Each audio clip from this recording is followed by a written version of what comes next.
लोग के भी हेलो दोस्तों, राधे राधे। आप लोग के बीच में बेटा वंदना दीदी गाना गाए तो कैसे लगी कमेंट में जरूर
कमेंट में जरूर बताएं।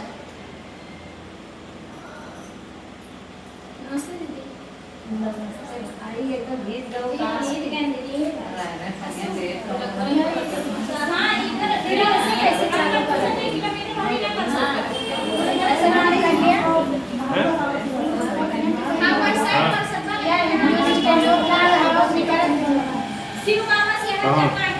छोटा वाला ब्लूटूथ नहीं है ना, ऐसे मोबाइल से कनेक्ट होता है।